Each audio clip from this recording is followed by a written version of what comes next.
স্ক্রিনে যে মানুষটাকে দেখতে পাচ্ছেন এই মানুষটার নাম হলো মেজর সন্দীপ উন্নিকৃষ্ণন। ইনি একজন এনএসজি কমান্ডার। এই মানুষটার বীরত্বের কাহিনী আজকের ভিডিওর মাধ্যমে আপনাদের সামনে তুলে ধরতে চেষ্টা করছি। সালটা ছিল 2008 নভেম্বর মাস। মুম্বাই যেরকম প্রতিদিনে কর্মব্যস্ততা থাকে ঠিক সেরকমই মানুষ কর্মব্যস্ততায় ছিল। কোনো মানুষই বুঝতে পারেনি রাত্রি বাড়ার সাথে সাথে মুম্বাইয়ের মানচিত্রটাই বদলে যাবে।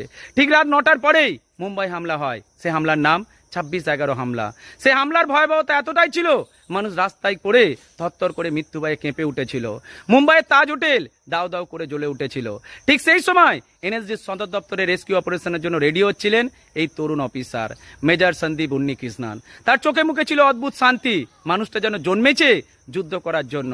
উনি যখন মুম্বাইয়ের উদ্দেশ্যে রওনা হচ্ছিলেন উড়োজাহাজে বসে উনি ওনার টিমমেটের উদ্দেশ্যে একটাই কথা বলেছিলেন, today we are not returning empty-handed। এই কথাটাই ওনার শেষ কথা ছিল। মুম্বাই সবার প্রথমে পা রেখে তাজ হোটেলে রেস্কিউ অপারেশন শুরু করে। একটার পর একটা ফ্লোরে উঠেছেন, দুষ্কৃতীদের শেষ করেছেন, মানুষকে বুকে নিয়ে নিচে নেমেছেন। এভাবেই অনেকক্ষণ যুদ্ধ চলার পরে হঠাৎ করে তার একটি বন্ধুর গায়ে গুলি এসে লাগে। তাকে কোলে করে নিয়ে উনি রেস্কিউ করতে গিয়ে ওনাকেও একটা গুলি এসে লাগে। গুলিবিদ্ধ অবস্থাতেই বন্ধুকে একটা নিরাপদ জায়গায় রাখার পরে উনি টপ ফ্লোরে উঠে যান। টপ ফ্লোরে তখন দুজন জঙ্গি ওনাকে অ্যাটাক করে। ওনাদেরকে দু হাতে মিলে চিপে মেরে দেওয়ার পরে উনি নেমে আসেন, কিন্তু নাবদার নিচে পারেননি। তখন গুলিবিদ্ধ রক্তাক্ত শরীর হঠাৎ করেই ফ্লোরে ধস করে পড়ে যায়।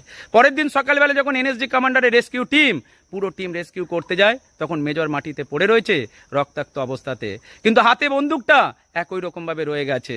দেখে যেন মনে হচ্ছে মেজর সাহেব মৃত্যুর পরে এখনো যেন লড়াই করে যাচ্ছে।